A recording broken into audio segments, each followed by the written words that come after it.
profit, I now consider loss for the sake of Christ. You know, that's not an easy statement for Paul to say, right? He considers everything as loss for the sake of Christ. He was willing to turn away from fame. He was willing to turn away from wealth, from prestige. He was a rabbi. He was a top-notch guy. And yet, for the sake of Christ, he said, it's worth it. To him, obedience to God is worth it. No matter what the consequence is. I mean, are we the same? Moses had that. He had the world in his fingertip. Imagine, anak ka ni Bill Gates. Right?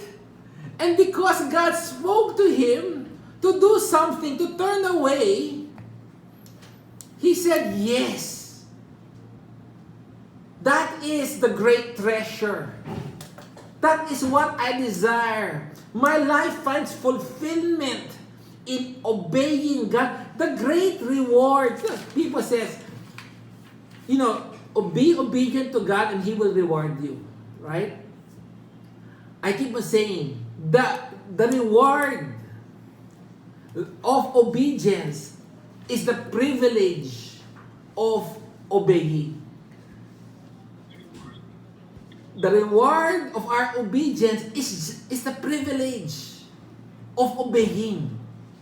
I remember, my wife before, until now, when we were, during the court period, right? She tells me to do something, and kasi madaming suitors, inutusan niya ako, it's a privilege to serve. That in itself is a privilege to know that I'm able to serve you, that I make you happy. Ro, is it still true? You can't hear? No ang sagot. Okay. Honesty is not the policy tonight.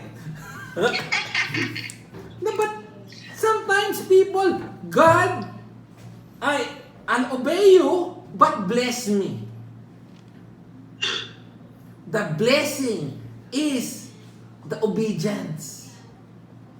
That you had the privilege to obey, to serve the King of Kings, the Lord of Lords. If that is not enough, nothing is. If that is not enough, then you have your heart placed in the wrong thing.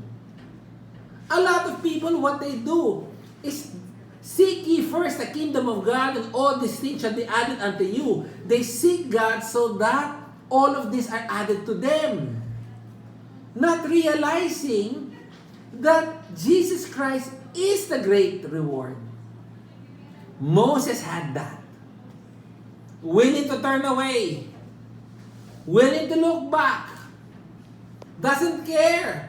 From aircon room to squatter. Wow. I'm a simple guy, but I have a hard time sleeping without an aircon. That is like a downfall of mine.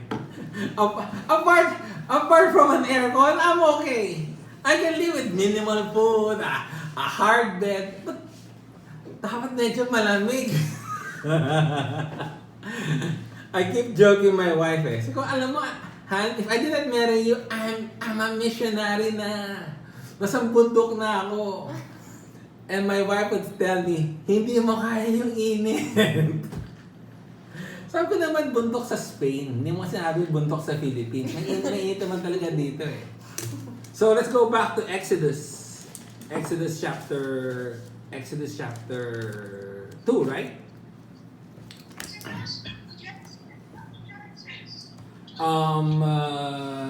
I think Jack, it's back to you.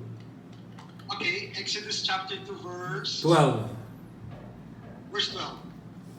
Okay, so he looked this way and that, and when he saw there was no one around, he struck down the Egyptian and hid him in the sand. Yeah. For some reason, what do you call this? Moses was afraid to get caught, right?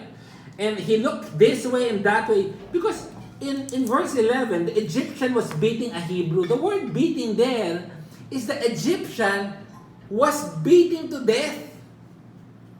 It's not just nagsusuntukan sila. He was beating to death the Hebrew. And Moses wanted to be the protector of the Jews. So what did he do? Siya na pumatay. He took everything into his own hand. You know what's encouraging here for me is this. We know the story of Moses, right? How eventually God used him. But you know, imagine Moses was a murderer. Right? Yet God was still able to use a murderer. God is not looking for saints, my friend. God is looking for obedient people. Because Moses is not a saint. David is not a saint. Abraham was not a saint. Right? Yet God was able to use them. So that the glory goes to God. So, may pinatay siya, right? Tapos, binaon niya, linibing niya sa sand. Verse 13, Luis. Verse 13, the next day he went out and saw two Hebrews fighting. He asked the one in the wrong, "Why are you hitting your fellow Hebrew?" 14, can you continue that? The man said, "Who made you ruler and judge over us? Are you thinking of killing me as you killed the Egyptian?" Then Moses was afraid and thought, "What I did must have become known." Yeah. You know, interesting, right?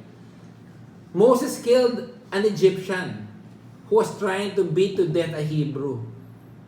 And who's trying to kill to death a Hebrew. Now, remember, he was looking left and right to make sure that there was no one, right? Now, question is, why did the news spread? What could be the reason?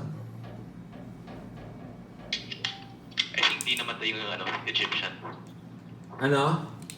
Hindi, Bakit hindi talaga namatay yung Egyptian? Maybe he failed in murdering him. hindi naman. Binaon niya sa sand eh. Yung Hebrew na ginugol buhay. Tama. Yung Hebrew na ginugol Egyptian, buhay. Ano yan, Erwin? Hebrew na ginugulpi ng Egyptian. Buhay. Tama. So, sila... Now, this is not in the Bible, but chances are, the Hebrew na ginugulpe was afraid. Why? Kasi yung bantay niya, namawala eh. So, chances are, during that time, there was an investigation, they say. And with that investigation,